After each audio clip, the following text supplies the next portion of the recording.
Ողջույն։ Ծագող արևի երկրի միավորման և կայացման մեջ իր մեծ ավանդն ունի կապի կացականը ստացած բռնապետը։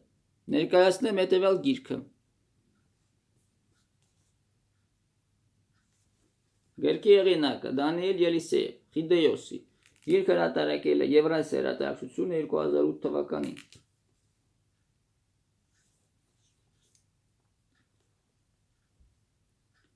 Ապագա Խիդեոսին ծնվել է 1536 թվականին Օվարի նահանգի Նակամուրա գյուղում, գյուղացու ընտանիքում։ Հայրը ծառայում էր դայմյո Օդա Նոբուխիդեի մոտ։ Շուտով նա մահանում է։ Մայրը որոշ ժամանակ անց կրկին ամուսնանում է։ Դրանից հետո Խիդեոսին փախչում է տանից։ Փորձում է տարբեր աշխատանքներ, բայց բարդ բնավորության և անտանելի վարքի պատճառով ոչ մի ոլորտում երկար չի մնում։ Ի վերջո, նա ծառայության է անցնում Օդա Նոբուխիդեի որդու, դայմյո Օդա Նոբունագայի մոտ։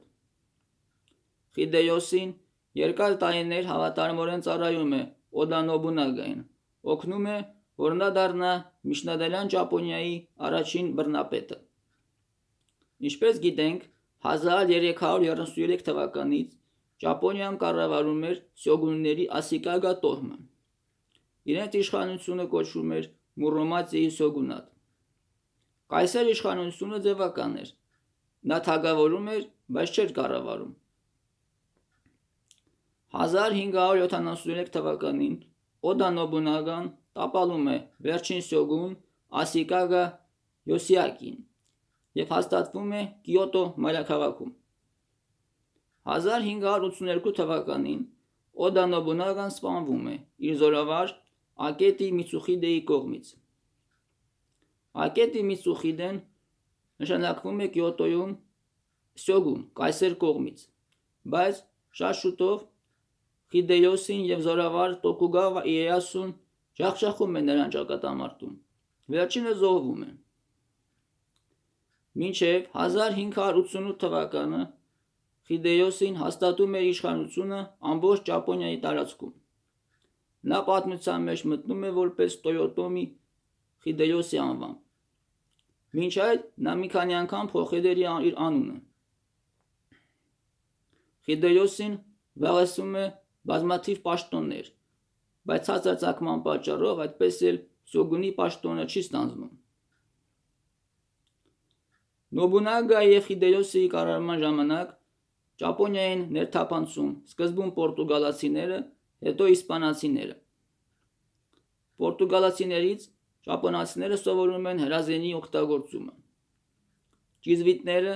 ֆրանցիսկյան միաբանությունը Ճապոնիայի քաղաքներում կառուցում են եկեղեցիներ, կնքում են բազմաթիվ ճապոնացիների, այդ թվում դայմյոների։ Խիդեոսիի հրամանով ճապոնացիները երկու անգամ ներխուժում են Կորեա, գրավում են Սեուլը, Փխենյանը։ Խիդեոսին նպատակ ուներ նվաճել չինական Մին կայսրությունը։ Խիդեոսիի կառավարման ժամանակ մեծ տեղ է հատկացվում թեյի արարողությանը։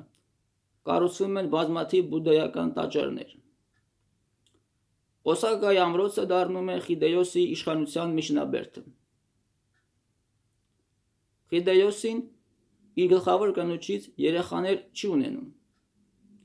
Իր սիրելի հարճը պարգևում է երկու որդի, որոնցից մեծը Ցուրումացուն մահանում է 2 տարեկանում, իսկ փոքրը Խիդեյորին զոհվում է 1615 թվականին մոր հետ Օսակայի պաշարման ժամանակ սյոգուն Տոկուգավա Իեյասուի զորքերի կողմից։ Խիդեոսին մահանում է ծանր հիվանդությունից 1598 թվականին։ Քանի որ իր որդին Խիդեյորին մանկահասակ էր, դրանից օգտվում է Տոկուգավա Իեյասուն և հաղթելով իր հակառակորդներին 1603 թվականին դառնում է սյոգուն։ Էդո մայրաքաղաքում հաստատվում է Տոկուգավաների սյոգունատը։ Այն գոյատևում է մինչև 1868 թվականը։ Օդա Նոբունագան, Խիդեոսին և Տոկուգավա Իեյասուն համարվում են միասնական Ճապոնիայի ստեղծման 3 բռնապետները։ Բայց այսօր այսքանը Ճապոնիայի մասին։ Շնորհակալություն ուշադրության համար։